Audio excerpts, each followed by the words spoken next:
Welcome everybody to the Seen and Heard podcast, a conversational series. I have the great honour today of being joined by Dr. Ed Rooke. Ed's work weaves together aspects of shadow work, hypnotherapy and Tantra to guide people into deeper connection with their natural aliveness and inner resources, so that they can be more fully themselves in all areas of life. His healing journey was catalysed at an early age when he was debilitated by a trauma related to chronic illness. As he recognises, I know just what it's like to be stuck, numb and without feeling. And I also know just how empowering it is to find healing, connection and freedom. That is why this work is so important to me. After completing a doctorate in psychology, Ed trained in shadow work, Ericksonian hypnotherapy, and more recently, the neuroaffective relational model for the rehabilitation of developmental trauma. His approach is grounded in many years of meditative practice, along with over a decade of supervision and mentorship with renowned relationship expert Jan Day. Ed's therapeutic work includes one-to-one sessions, a range of workshops for all genders, and a series of shadow work retreats for men exploring the king, lover, magician, and warrior archetypes. Welcome, Ed. Thanks, Chris. It's really wonderful to be on here. Yeah, it's a connection I've been really excited waiting for. I think maybe six to 9 months ago.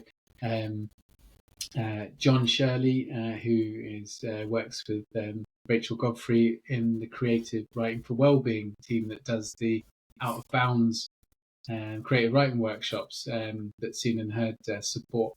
He said, I know that you're into meeting people who are working in this field of trauma and healing. You must speak to Ed. And since we had that connection, really loved your work and excited for today. Yeah, me too. I mean, I've heard a lot in the background about Seen and Heard and what's happening. It's kind of come in from different angles to my world, so it's wonderful to be on here. Beautiful. Well, thanks. So, the way I love to start a podcast is to really understand sort of where someone came from. So, I'd love to hear a little bit more about your early years and how life was for you. Of course, in the bio, you mentioned this illness. So, I'd love to hear a little bit more about how things were. Yeah, absolutely. I think it's a great place to start.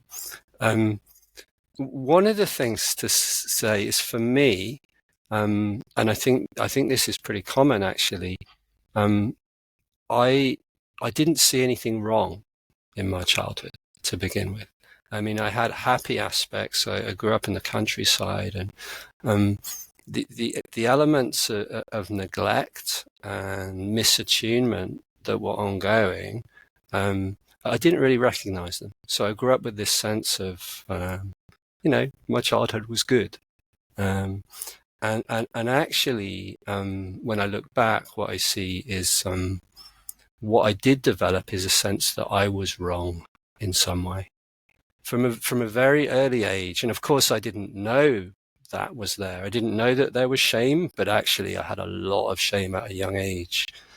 And my way of dealing with that, my survival strategy for dealing with that was to perform and achieve. And because that particular survival strategy, I mean, there's lots of ways of dealing with shame, but that particular strategy, it's kind of like, it's very socially acceptable and it doesn't really get noticed. So it took quite a long time it was actually until after university that I first began to kind of realize something was wrong. And that's when I got ill. So I was ill for 4 years with chronic fatigue syndrome. And it was really a combination of I was pushing myself in so many different ways because of this survival strategy, achieving in my work, but also like trying to succeed socially in whatever I did. There was a lot of pushing and a lot of efforting. And then underneath that, a huge amount of emotion that I hadn't dealt with. And I had no idea at the time, absolutely no idea, but I was totally emotionally numb. I wasn't connected with my emotions in any way. And now what I see is that's what led to the burnout and the exhaustion. Yeah. Thank you for sharing that, Ed. I can really resonate with a couple of things you said there around the survival strategy of kind of overachieving, keeping your head down, and getting recognised for things, and yeah, and also that ultimately the body keeps the score, and and at some point it'll stop you if you don't stop yourself. So Yeah, exactly. yeah, so Yeah. I can hear that with the chronic fatigue. Yeah, so thank you. I mean, so you grew up in the countryside, and you know, what was school like for you? How were things at school? School was actually school was actually all right because I was very much in my strategy of performing. So my way of getting through school was both achieving academically, but also socially. You know, kind of seeing uh, who I needed to make friends with and making friends with them. And yeah, it got me through. Got me through. Um, Mm, so uh, I mean, my school wasn't all bad, and I wasn't a boarder. So mm, I went to a normal state school, and there were actually a few good teachers, which really helped. Um, yeah, mm, yeah, Thank you. And so, you know, you mentioned a minute ago about shame, and I know when we first had our first conversation, that was the topic we explored.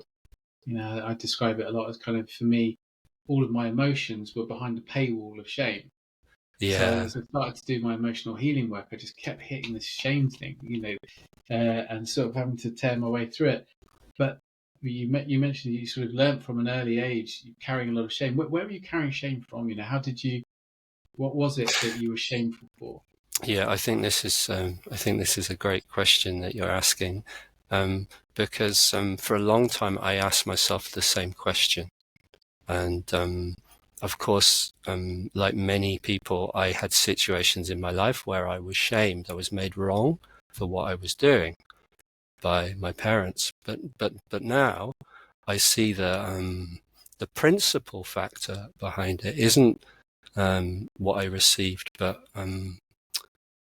this at a young age, this impossibility of differentiating between what is me and what is the world. And actually, my shame comes from a very young age.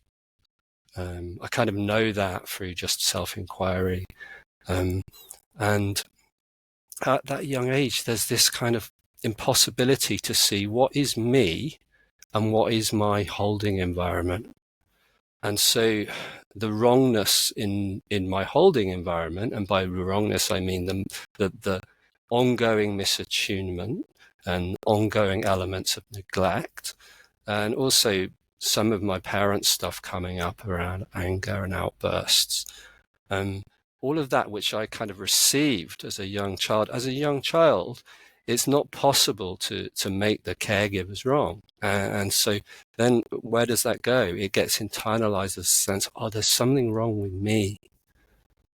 So there's no particular incidents, and there's no particular kind of shaming or making wrong that I can refer to in my childhood. It's more a sense of that environment, and the imprint of that environment stayed with me for a long time. And then so the struggle in my early years, I had a lot of struggle.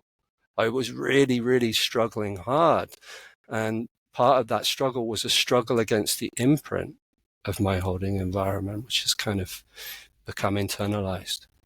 Oh, thank you so much. You raised a couple of brilliant points there around that that the child, because it developmentally and for nurture, the caregivers cannot be wrong, cannot be pushed away because it's life or death. That, you know, they say that they internalize that, and you know, in the work I do, the one-to-one work I do with seen and heard, and that feeling of wrongness um, is, I won't say it's omnipresent, but it's within the majority of people that I do work with. Yeah, Is it some people at some stage, it could be a particular set of incidents, but more likely it's neglect over time. yeah, yeah, Um, is that yeah, that there is an inner critic that builds, that says, yeah, you're wrong here, so you've got to keep yourself in check. Yeah, yeah. And what often happens is like the awareness develops. I know this happened for me. There's an awareness, you do therapy or you do workshops and you develop an awareness of your critic. And then there's a question like, well, I'm aware of this. Why don't I drop this shaming activity? Why can't I be free of it?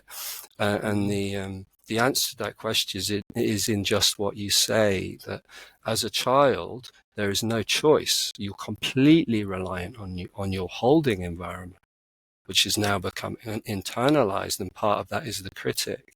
So to say goodbye to the critic is on a child level the same as saying goodbye to the parents and the holding environment. And of course, you're reliant on that for survival. So this is partly why shame is it's so kind of woven in to who we are. Thank you. Yeah, I hear that. And so, as you realised, the chronic fatigue started to kick in after university. You're pushing in all areas of your life, as you talked about, socially, professionally, etc. What I've come across a large number of people seen and heard coaching with autoimmune conditions, with chronic fatigue, etc. So, what is your understanding of it as a condition, and how did it show up for you? Yeah, I mean, I want to be careful because I think that different people have different experiences, and certainly one thing to say is that it was very physical. It wasn't like it was just something happening psychologically for me. My body was very affected. I was very weak. Um, Fortunately, I wasn't bedridden for the whole time, but I certainly was housebound, and I could walk a bit and then I'd get exhausted. So there's definitely a very physical component of it.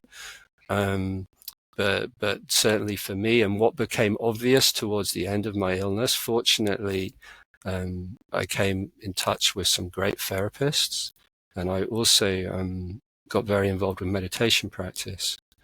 And those two things like really opened up the emotional world, and it was just obvious. And for me, it's this kind of, there was like a pressure of all of the emotions underneath. And it's like before I was busy holding it together.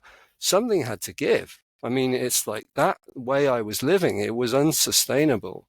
And in a way, I think I was really fortunate to get ill. At 23, because actually my life at the time, it didn't feel good because my life was taken away. I couldn't go out. It was like my whole life was destroyed, but and my career was destroyed. But what I got from that is a completely different, more connected way of being with myself. And now I look back, I'm really grateful because it was almost like life said, no, you're not going to live like that. And then through that, a kind of transformation happened.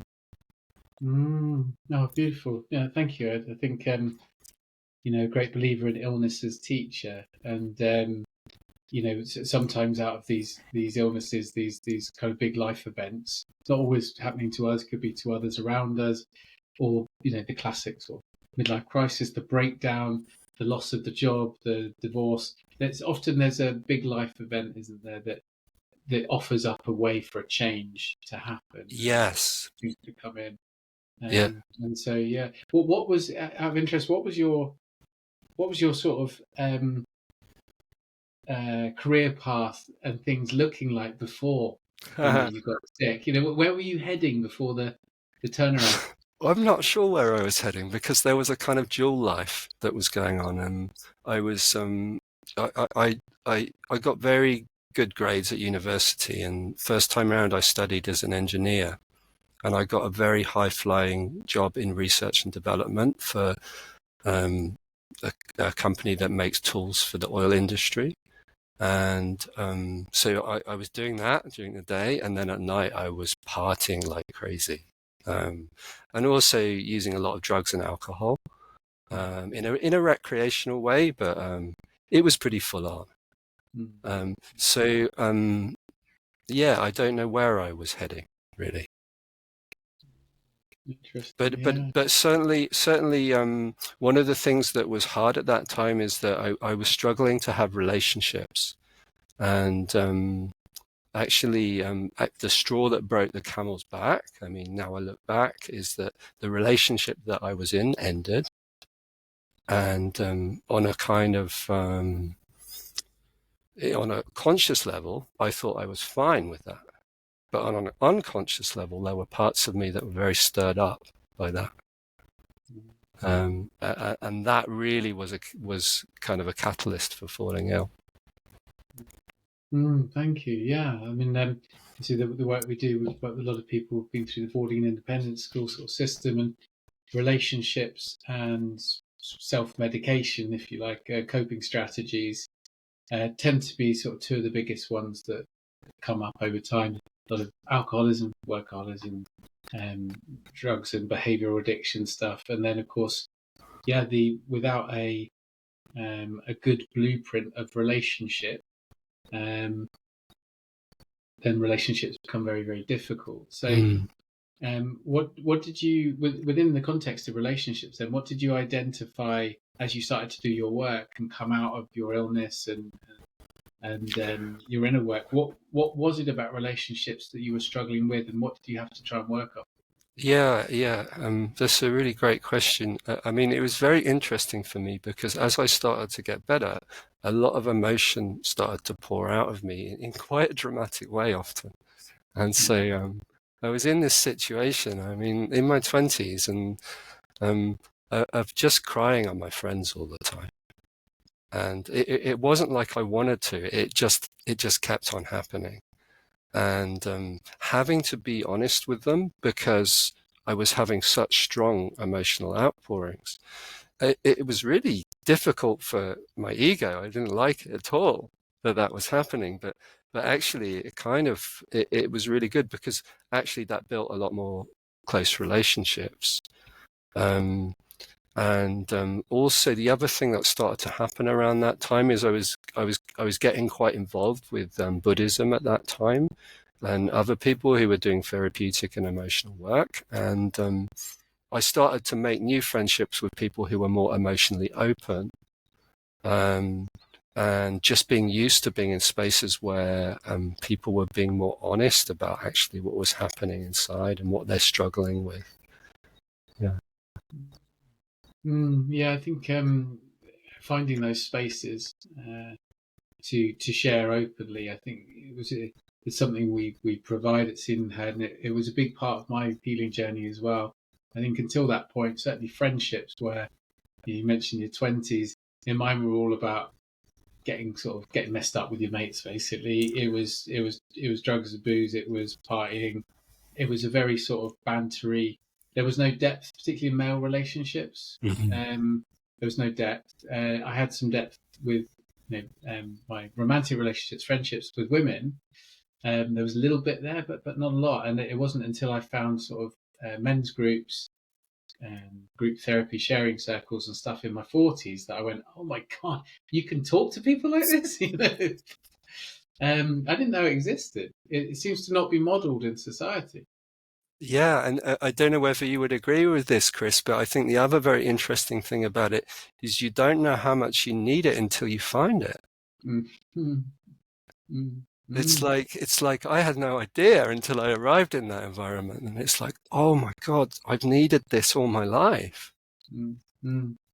Yeah, it's actually where Seaman Head the name came from. In many ways, it was partly from because a lot of people weren't as a young person Seaman Head, but also the feeling of being truly seen and heard Yeah, by another person or a group of people is revelatory. It's groundbreaking, and because we've had so much of our lives often behind a persona mask, behind an ego with all the stories that we have to create that, and so no one ever gets to see you really. yeah, absolutely, absolutely. Yeah, and Yeah. it totally changes our relationship with ourselves. Being able Mm. to have relationships where we can be open and honest, and our internal relationships with ourselves and with the parts of us. I mean, it has a huge effect on that. Yeah. Thank you. Yeah, and so as you did your personal work and as we know, it's a never-ending thing. It just keeps going, right? But you started to really sort of work with the therapist things. Was there anything particularly in your therapeutic, in your healing journey? You've mentioned Buddhism, you mentioned meditation, you mentioned good therapists. Could you pull out a few things from that were kind of pivotal for you, or things that perhaps if people are looking for their own journey now might be areas to explore? Yeah. I mean, one thing to say is I think it's different for different people. And once this journey like opens, there's very much a kind of like finding the path for you in amongst. I mean, it was different actually. Even 20 years ago, it was quite different. Now there's just so much available. It's like, where do I go? Yeah. I found meditation very useful. I know for some people it's actually not the most useful thing to do sitting meditation. It's like they need more movement, actually. But for me, actually, sitting meditation was very, very useful. And being in environments, being in the Buddhist environment, actually, what touched me was the compassion. It's actually very simple, the compassion of that environment.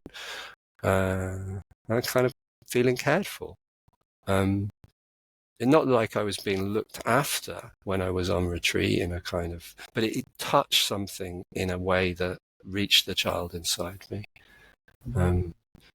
So yeah, that was extremely powerful. I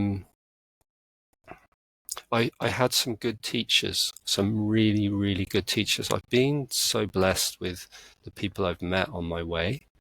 And the other thing that really influenced me quite powerfully was hypnotherapy, and particularly Stephen Gilligan's work, who's he's based in California, and he trained with Milton Erickson, who's one of the kind of great hypnotherapists of all time. And yeah, there was something about his work which is all about attunement.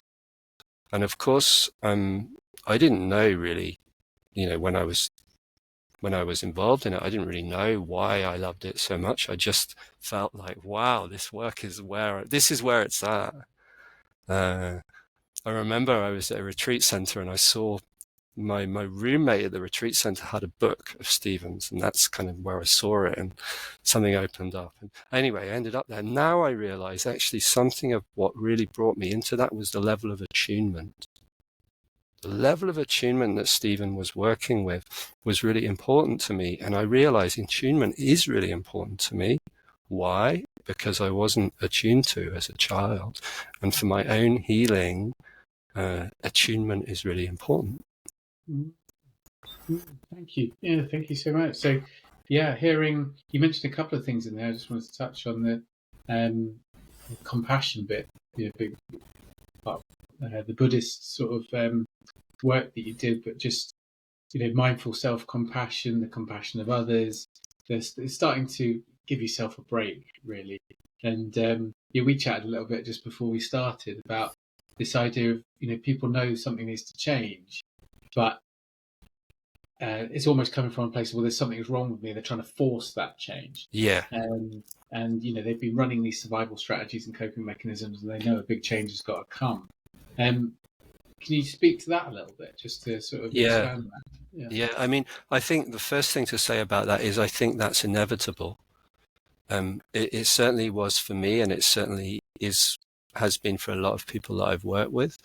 That when first coming to a work, they're like, we're coming because we want to change ourselves. I mean, let's be honest, that's there. But I think that there's this over kind of, as we start to get to know ourselves a little bit more, what we start to see is that what we find most annoying, or what we struggle with most in ourselves, and let me give some examples, like overachieving could be one. It may be that a survival strategy is like caretaking of others' needs, or self-criticism, when we already talked about, or it might be our addictions. It might be there's many ways that we can develop to survive, we see these as the problem that needs to be fixed. So if only I could stop doing this, then I would be okay. And so the survival strategy can easily become demonized, both on a personal level, but also actually sometimes there can be that attitude from some therapists that they want to help the client change. So let's try and stop this behavior. Just stop doing it, and then you'll feel better. But I think what we come to see as we go into it a little more is that actually all of these patterns that I'm doing that are kind of keeping me from connection, they come from a very young part within that is just trying its best to survive. And if we fight that head on, if we fight that young part, two things happen. One, we don't win.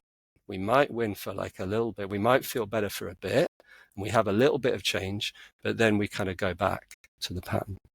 The other thing that happens if we fight it is the young part within us doesn't get attuned to. So there's something about this making space for these things that we do, not to just kind of allow them to run our life, of course not, but to really get in touch with them and understand like what's happening underneath and what the struggle is, so that we can hold the young part of us that is involved in that, and then the patterns can begin to soften and release. Thank you. I feel really connected with what you said, in that, I'm an emotional freedom technique practitioner, and our big thing is I deeply and completely love and accept whatever it is, myself, that behavior, that coping strategy, or whatever. The way out of it is through it, and by connecting and understanding that it was just a really, really good solution made by a really, really young person that's now become a bit of a problem. But in my personal healing, working with the work I do with people, is we go back and find that younger part. We work out what the belief was during those early memories or early times. We see how the coping strategy fits in and did a great job. It could be control, it could be booze, it could be overeating, it could insert anything here really. And then work with the younger part, and then that just releases the addiction or behavior, whatever. I have a real struggle with this idea. I'm not saying that all kind of programs, addiction programs, things have it, but there is sometimes a bit of a feeling that you're sick and you've got to live with the sickness for the rest of your life, and you've just got to manage it. And actually, from what I've seen from trauma healing, that isn't actually accurate at all. The accuracy is if the hungry ghosts, in Dr. Gabor Mate language, if the sort of the hurt parts can be integrated and worked with enough and brought home in soul retrieval or in the child work and psychotherapy or whatever it might be, then the need dissolves and drops away, and therefore the addiction might move. But does that bring up anything for you? Yeah, completely resonates for me. Like one thing just to add to that, just such a key part of that is that the recognizing of the strategy got you through. Like really, like well done for getting through, because it needs to be acknowledged that you made it. You made it through that environment. You survived. And that's part of that surviving, is that strategy that got you through. And there's something about really kind of seeing that you might not have made it to where you are without that part within doing that. There's something about honoring these behaviors, no matter how disruptive they are of our life now, actually kind of honoring the root of where they came from. Yeah, absolutely. Yeah, thank you. Particularly for my drinking. I quit three and a bit years ago, but I look at my drinking with great love, because without it, I wouldn't have made it. It served me beautifully until it didn't. and so I don't look back and go, oh, I was a terrible drinker, and yeah, I mean, I drank too much, I hurt myself, I damaged the world around me. It was the best I could do at the time. It was the best I could come up with. Now it no longer serves me, and therefore I don't feel that the rest of my life then is as some sort of recovering anything. It's just dropped. The need for it has dropped away. It stopped serving. But I put that down to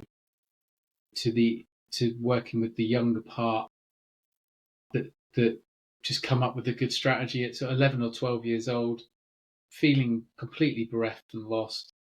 Something came into my life that made me feel better, alcohol, and and a great relationship began that lasted until it was no longer required. Yeah, absolutely. I definitely honour that younger part because he found something that got him through. So it's okay. But yeah. Yeah, I can completely relate to that, Chris. Yeah. Yeah. Yeah. Within myself, it's like, oh, well done. Well done. Yeah. So thank you for sharing so much of where, what worked for you. Let me just say one more thing, if it's okay on that, Chris, because I think it's important, because we're talking about if we honor that, what can happen if we don't honor the strategies, is actually we introduce another level of shame. And I think this often gets missed. It's like we see what we would like to change in ourselves, and then there's this way that we can kind of shame ourselves for having our problems. And it's like having that layer on top. There's already a load of shame usually for most people. Having that layer on top is just not helpful. So thank you. Staying with shame then, because it's the topic in so many ways when you're looking at any sort of personal development or healing. Because as long as shame's in the way, you're not going to get to the good stuff. Mm-hmm. In your work, one-to-one work, in your retreats, in your own journey, what is? I know every person's different, every shame, etc. But is there anything that can really start to open up shame, start to work with it, break it down? Where do you go with it? Yeah, absolutely. I think the first and most important thing to say is that there can be this sense that shame is something that happens to us, like it's a feeling that just arises, and to see that shame is actually a process. Shaming is a process that we're engaged in on an unconscious level. The reason why that is so powerful, realizing that, is it means that suddenly we're empowered. And so when we begin to realize that when we experience shame, there is a process going on somewhere within our psyche. We might not be aware of it, but somewhere there is a critic. And somewhere there is a judgment against us within our unconscious.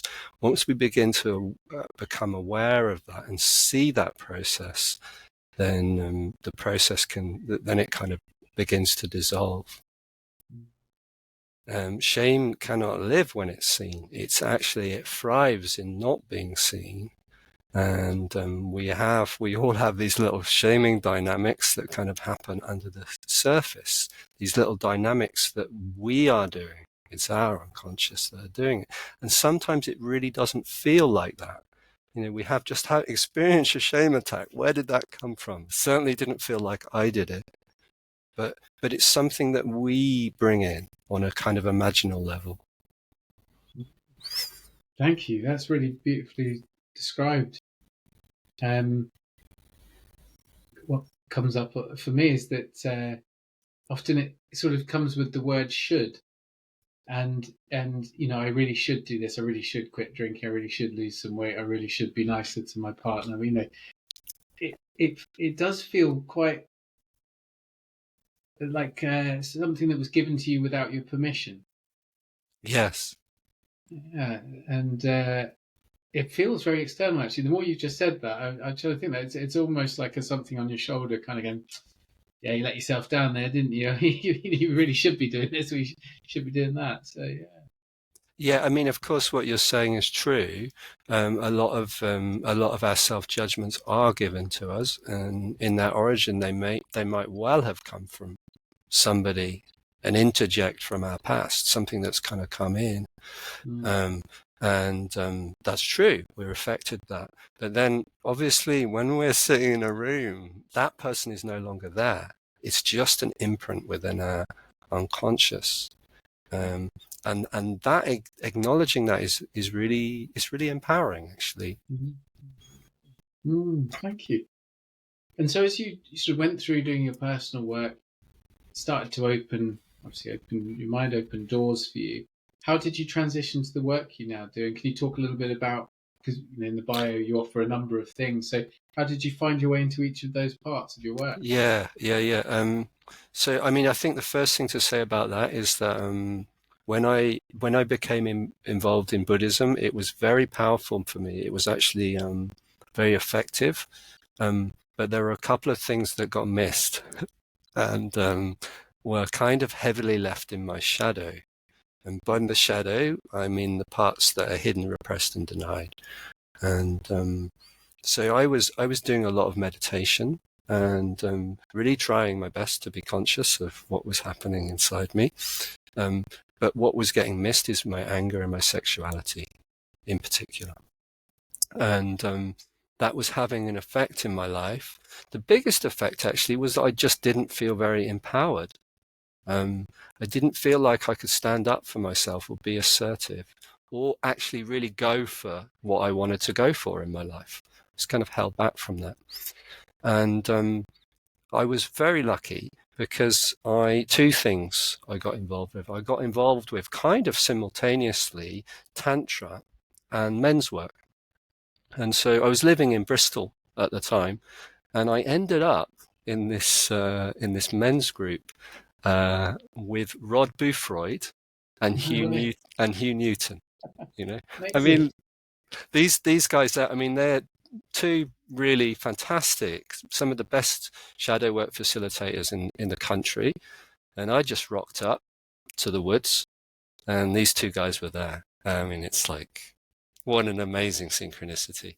Anyway, I did a lot of work with them. They were extremely supportive to me, and both in the group and actually outside it. I mean, it was just really beautiful. I got a real mentoring from them. And then I ended up assisting them on a lot of their weekends. I mean, to start with, I went to them and then I ended up assisting. And so most weekends I was off to a shadow workshop with Hugh and Rod. And it just naturally evolved, and their work kind of grew, and they ended up working separately. And then Rod needed someone to work with at one point, and I'd done a lot of assisting at that point, so I was able to step in and and start to lead with Rod. So that's how that path just kind of opened up. I mean, it was kind of magical in a way. Oh, thank you for sharing that. I think for those listening who may not know those names, the next podcast that we'll be releasing is one between myself and Rod Boothroyd. So Rod is an author, a shadow work practitioner, and did a lot of great writing around King, Warrior, Magician, Lover, which I know we'll talk about today. So archetypes, male archetypes. And was involved with the Mankind Project as well, which I was involved with the Mankind Project. Same with Hugh, but actually Hugh and Debbie, his wife, Hugh Newton and Debbie Beauchamp, they've got a new retreat in October, the Coming Home retreat, which is for ex-boarders. The first one they did was for Piers Cross's film Boarding on Insanity, and then it was so sort of enjoyed and successful, they're running another one, which is taking bookings at the moment. So yeah, it's so funny you mentioned those two names, because they're Hugh did my Mankind Project weekend and was the sort of pivotal figure in my turning point on that weekend. And so funny that he was there for you, and sort of just hides in woods, sort of changing men's lives is kind of how it goes, something like that. That's quite cool, isn't it? Yeah. I mean, it was like I had no idea. Of course, I had no idea, but it was just so fortunate. There's something about that, getting what I had missed, and then what I'd missed as a child. I was really lucky, particularly fathering, because I feel like at that stage I really got some fathering. I got some father energy from these older men, and yeah, it's like that made a huge change for me. Mm. Yeah. Thank you. I mean, you just touched on something there. Actually, I was reading something from Paul Francis, the man who wrote Therapeutic Shamanism.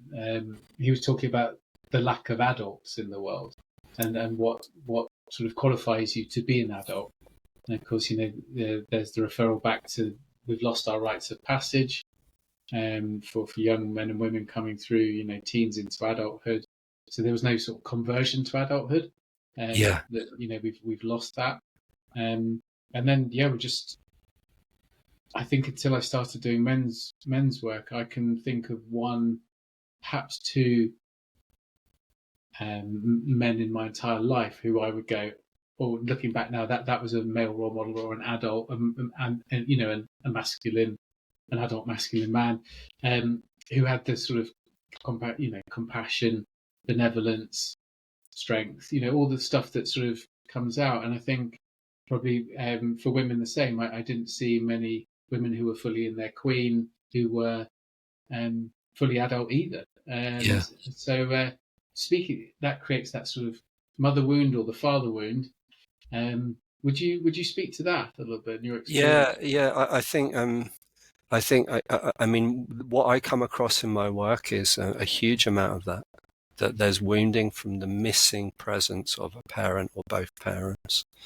And I think the beauty of the therapeutic process actually is that we can, and Albert Pesso talks about this a lot, about the stages of development. And if we don't receive them from our parents as a child, then actually the good news is that we can receive those qualities as an adult. And once we kind of receive them from someone else, then it's like we have a blueprint somehow. It's weird how it works. There's a kind of blueprint that we get, like a transmission of what that is. And it's on a very embodied level. It's just a kind of, and then somehow after then we can start to do it for ourselves. So there's this way that like our kind of inner child or our pain is kicking off. And I mean, I really experienced it back then. I'd done so many processes with older men holding space for me and supporting me to learn to do that for myself. And then it kind of became automatic. There's automatically that kind of, I know that imprint, I know what that father energy feels like, and then I can kind of give it to myself. And then so we can learn to give it to ourselves. And it totally changes the relationship with ourselves, the way that we relate to ourselves. And it builds a huge amount of resilience. Thank you. Yeah, I think as you said, often the way it was done before is that during that the adolescence process and then the rite of passage into manhood or womanhood, there's transmission by osmosis from the adults and the elders, say, in the group, the tribe, whatever you want to call it, and that sort of process of osmosis. It's not teachings, it's not school, it's not education. You basically absorb it, and it's like it toggles, um, sort of almost epigenetics. It toggles on something in the system, and it just wakes up. And then, as you say, after that, it's a relatively sort of smooth process then to be able to hold space for others and to do it for others. So, thank you for sharing. Yeah.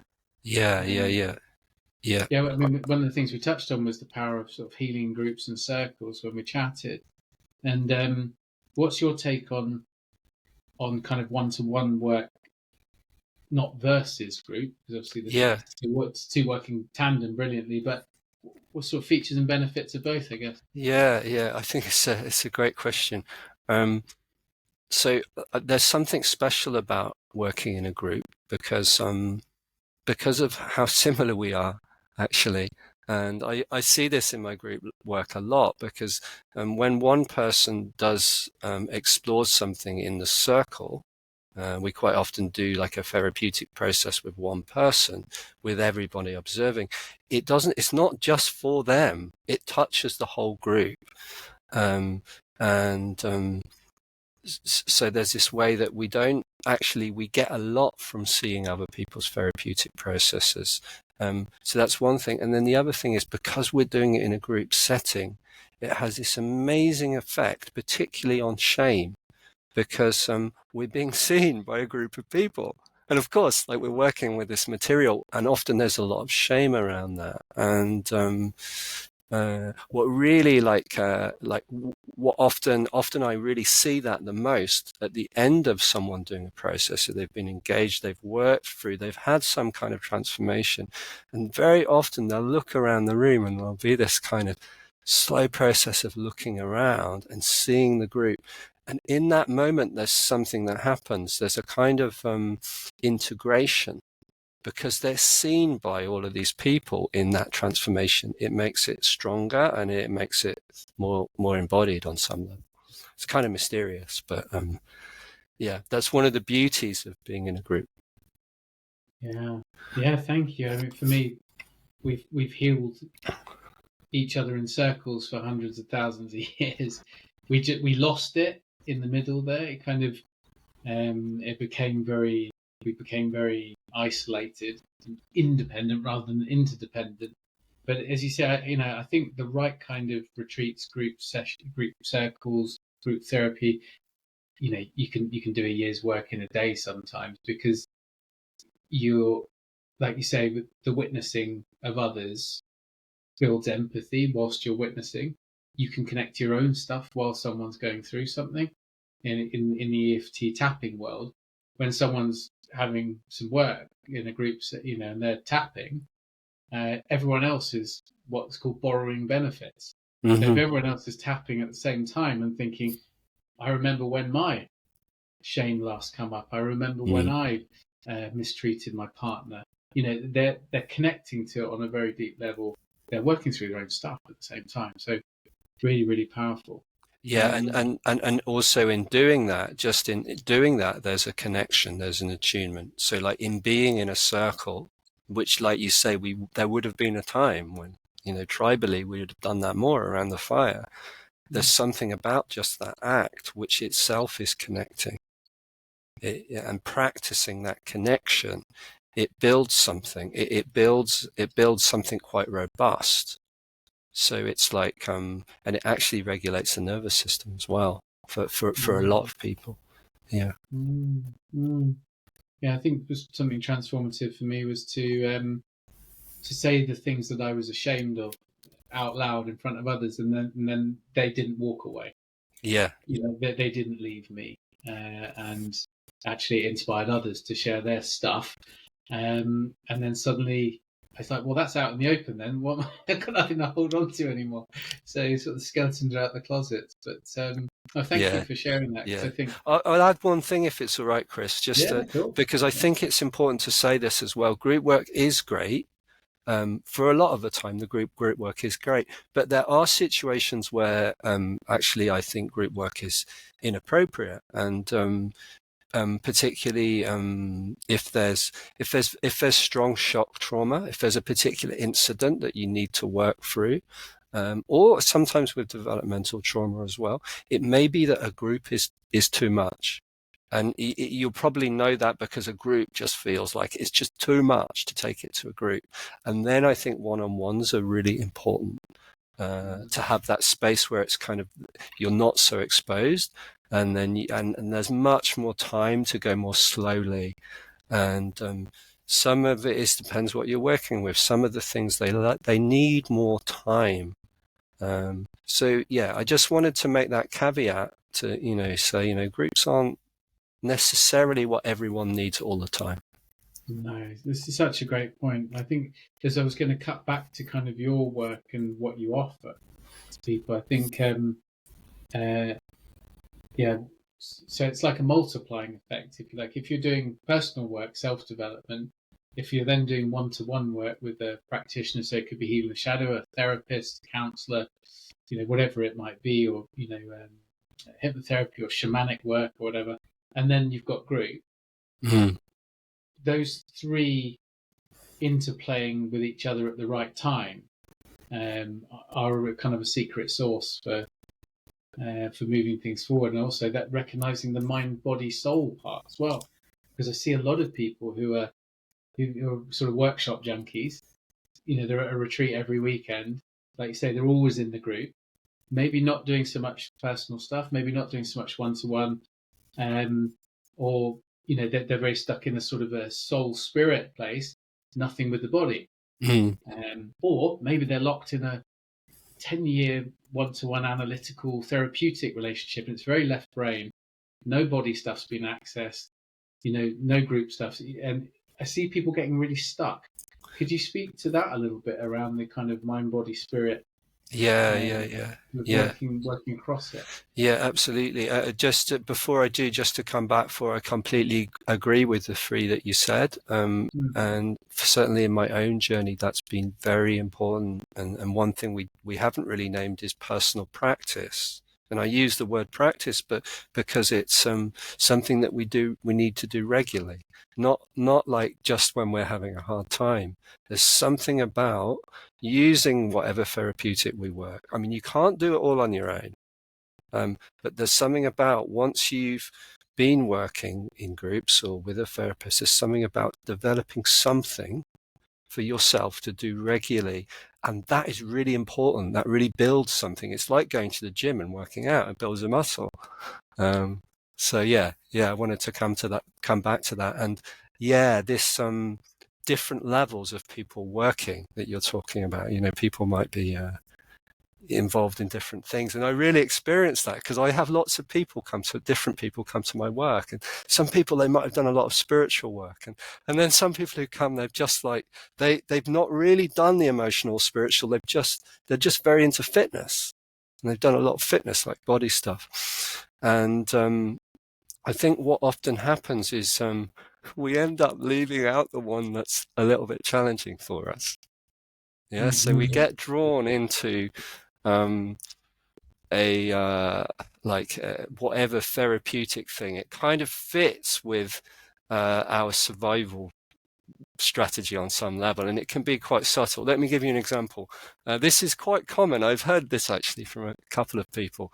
Not that I have anything against Kundalini yoga, but the couple of people who've been quite into Kundalini yoga, and then which is kind of, it's quite a well, I hope I don't get in trouble for saying this. It's quite spiritual. It works on quite a spiritual level, and it's a lot around energetic, and it's a lot around moving energy. And I've had a couple of people say to me, "Oh, I got really engaged in that because I was very hooked on those intense experiences, those intense spiritual experiences." And so it's like they did that, but they didn't do the kind of grounding work, because for them that was just a bit boring. And then, like, years later, they're like, okay, the grounding work is actually really important. I really needed that. I didn't realize how much I needed that. And same for me, actually, with exercise. For years, I was doing a lot of sitting practice, and it's only recently that I've realized that actually physical exercise has been a very important component, and doing a lot more of that in recent years. Thank you so much, Ed. Yeah, it's really, really helpful to hear that. I think the message I always give to people is, particularly if you get a bit stuck, just don't give up. Just try some stuff, because like you, what's helped bring me to a new place in my life was tiny little bits of everything. But the personal practice is huge. And, I worked with Piers Cross for the last 3 years. That's his thing, is you got to have a daily practice. Whatever it is, some meditation, some stretching, some time in nature, some inner work, some tapping, whatever it is. But and then you concertina that based on how much time you've got. So some days it's 5 minutes, 10 minutes. Other days it might be an hour. But that rigor, because you're self-caring then as well. You're not having to wait for that weekly therapy session to unload everything. Yeah. Because you're doing bits along the way, and so when you get to that session, it's not just there. You can actually get some stuff done. Yeah. Yeah. Thank you. And I think a part of that is you say about stuckness, because we all reach this place where we get stuck. I think anyone who's on a path, we all get stuck. And I think actually what starts to build with resilience from personal practice is that we can realize that being stuck isn't actually so much of a problem, and then work through the stuckness. Thank you. That's a really good point to make. There's something I wanted to come back to because it's something I'm really interested in. I know it's an area for you. Is Tantra. There is a lot of sexual trauma, relational trauma in the world showing up, and you mentioned that was something that was very profound in your journey. Could you talk to us a little bit about how you came to understand it and what you do in your work? Yeah, absolutely. I think it's a good thing to talk about. The first thing I'll say is that Tantra can mean a lot of different things, actually. There's people doing very traditional forms of Buddhism, and it's Tantric Buddhism. There's also a lot of, frankly, dodgy stuff out there that is classed as Tantra. And so I would also say be a little bit careful with particularly with these modern forms of Tantra. But what was particularly powerful for me is I actually was fortunate enough to come across some really good work. And what's important about Tantra is that it's inclusive. It's about including everything, including all energies, all aspects of us within practice, so nothing gets left out. And when I was involved with Buddhism, it wasn't just anger that was left out, it was also my sexuality. And a big part of my journey has been allowing that energy. And it doesn't mean that I'm like sexual all the time. There's a lot more sexual energy that moves in my system, but it's not like I'm engaged in sex all the time. But that energy is life force energy. And when we can move it, then a lot can wake up, and we feel a lot more alive. So there's a huge amount of energy tied up in sexuality on a collective level, because it's collectively in shadow. So we do need places where that's allowed. And by the way, by allowed, I don't necessarily mean having sexual intercourse with people. Often it's possible to work in ways where you don't really need to be explicitly sexual to work with sexual energy. But there needs to be places where it's kind of it's explicitly allowed, because it has been not allowed so much. And often even if we start to talk about sexuality, and like even if we talk about it in a circle, there's an effect. And you start to see what's amazing for me is I didn't really feel like I had any hang-ups around sex. It wasn't obvious in my sex life, but then as I began to explore it more, I saw that, wow, there's a lot of energy there that is getting held back. And then one more thing to say is that, because I've talked about sexuality, because people associate that with Tantra, because it's a particular energy that hasn't been allowed so much, so people naturally work with that a lot in Neo-Tantra. But Tantra is about including all. So Tantra is, there's lots of different aspects of and energies that we bring in. So we're also working with like the inner child, with the critic, with places within us, with anger, with places in us that have been shut down. Thank you. Yeah, I think I can say for me, for most of my life, I had the view that it was sort of Sting and Trudy,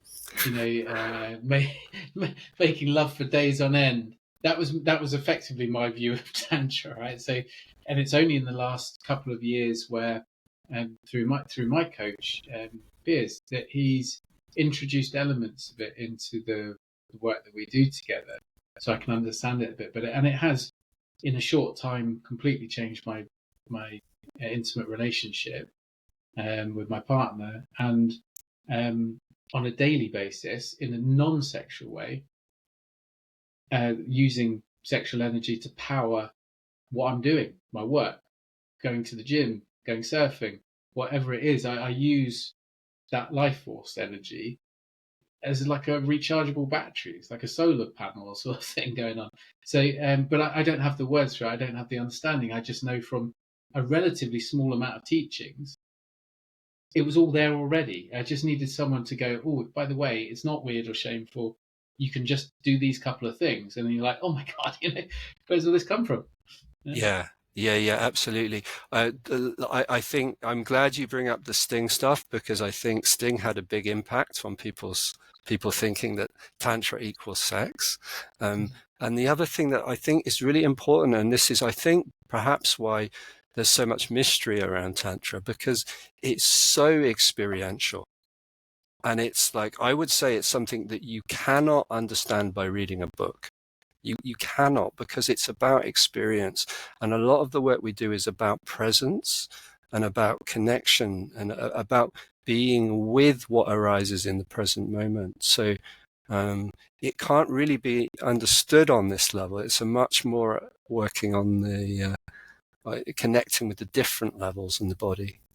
Thank you. So for anyone listening who might be interested in sort of finding out a little bit more or something like that, what's a good way into sort of having a look around? If it's not really booky, it's not like sort of go and read Body Keeps the Score or something. Yeah. What how do you get into it? Yeah, how do you get into it? I think that's a great question. I think dipping your toe into it in small workshops, like day workshops, or also at festivals like Buddha Field. Like there's various alcohol and drugs free festivals that have little workshops. There's also a great way, because then you can like meet a facilitator and see what they're like.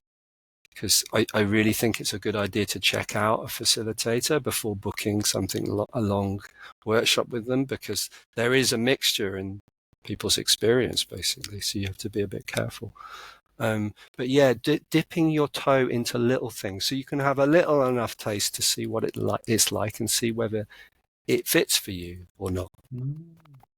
No, you've inspired me to look at ways so I can bring some little nuggets or 1 hour ideas and things maybe into the Seen and Heard groups that we have as well, because it's the one that's been absolutely transformative for me was delivered in a 1 hour coaching session. And it was purely the understanding of life force, where it originates, how to breathe it up through my back, through my crown down into the system, and without all the right terminology and things. I'm just like, well, it just works.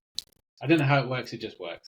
And it's stayed with me. So I'm sure we could maybe deliver some of those wonderful things to people over time. But yeah, and I love how you talk about your experience, because the terminology, it doesn't matter. I mean, like knowing the names of the chakras, or knowing like sometimes there can be this kind of focus on like, well, what is it that's happening? Is it kundalini moving? Is it this? Is it this? It's like, that doesn't actually matter. What matters is the experience that you're having and the effect that it's having on your life. Thank you. I think that's a really lovely thing to say, because I do see some sort of ego and snobbery sneaking into lots of areas, well, life in general, but it sneaks into spirituality, it sneaks into psychotherapy and all that sort of stuff. And I think emotional freedom technique, the tapping thing, I always say to people, I can give you a load of stuff about how it works, but ultimately it just works, so give it a go. Because it's experiential, and once you've given it a go, it'll either work for you or it doesn't. Yeah. That's the way it goes. Yeah. One more thing just to add to that, because there is a lot of that creeps in, and there's a lot of specialness that can creep in. This idea of like being special, reaching some special level, or even groups of people who see themselves as special. And I would say be a bit careful with that, because that's actually not where this work came from. It's not about building up to be something special. Actually, it's about integrating. So yeah. Thank you. Yeah, and you say you hear a lot of people say they kind of, I'd like to be, enlightened by the age of 30 and things like that. Even the desire to be ultimately will stop you being, because it's a letting go, not a chasing. Yeah. It's a letting go process of these things along the way. But as we start to sort of talk for hours, given all the stuff that we're into, but start to bring things to a close. Were there any areas that you particularly wanted to just give some thoughts on, or bring things to a Yeah, I think there was one thing that we spoke about before, which was post-traumatic growth. Yeah. I think you mentioned it, and just to say a few words about that, because I think it's really important. And classically, post-traumatic growth is originally associated with like incidents, like shock trauma. There's an event, and people respond in different ways. So one person becomes traumatized, but another person is able to somehow, in that traumatic situation, they grow from it. And there's cases of this. And the difference is resilience. The person who grows from it, they've got more resilience, which is often to do with their childhood, actually, and their relationship with self. And so that's the classical form of post-traumatic growth. But what I really wanted to point to is there's this other way that I see all of the time, both within myself and my clients, that people who've experienced trauma, it's like it can really give us something. And the way this often works is that there's things that these things that get the way that we get shaped by our trauma. Once we begin to work with that and are able to hold ourselves, then what was a problem actually starts to become one of our qualities that we can use in the world. Once we bring it out of shadow, we can bring these energies in. And I say that because I work with a lot of people, and to begin with, there's often this kind of sense of like, well, I've had a lot of trauma. I'm like, this is hard. But nearly always, when they work through it, they get to a point they're like, I'm glad that I experienced that, because I have all of this. And even like seeing, wow, I have a tremendous amount of energy that I wouldn't have had I not been through that experience. So I really wanted to just share that, because I just wanted that to reach your listeners. Yeah. Thank you. Yeah, it is. It's probably my favorite topic in that one of the sort of most heartbreaking things is when people who've experienced a lot of trauma believe that they're broken and that's it. And I just fundamentally never believed that. Nothing is ever really lost. That there is a painful process sometimes to get it back, but ultimately I see things as just getting back to who we were supposed to be, who we were at the start before the damage, and it absolutely is possible. And they say where your wound, we have these open wounds, and we heal them, they become scars, and then they're no longer bleeding on us and the world around us, and that's where we can find our gold. Our gold to give back to the world. And see, you've been through your process, and now you're giving back through your work. Yeah, absolutely. And what you say, like this kind of being broken is just the relationship with ourselves. It's nobody is broken. It's just something's happened that's changed the relationship, and we can do the work, and then the relationship with ourselves change. And then, like you say, what was stuck actually becomes our gold. Yeah. Beautiful. Well, it's a lovely positive way to finish for today. Ed, it's been such a pleasure, and really interested in keeping this going. as a conversation. So, if people want to get hold of you to look into your work, just remind us, what are the types of work you do and how can people get hold of you? Yeah, so I offer work for mixed groups. Some of that is shadow work, and some is groups for Tantra. And I offer men's shadow work, and I do my one-on-one coaching. Yeah. Lovely. And is that online, in person? How does Yeah, my coaching is all online on Zoom. It's actually pretty full at the moment. There is a waiting list, so but people can contact me, and I also, if you look on my website, there you can also have a consultation call with me. So I'm willing to spend a little bit of time chatting with people about what's best for them. Yeah. Fantastic. So we'll make sure your website is in the show notes for today, so people can go and have a look at your work. But just to sign off today, Ed, thank you so much for your time.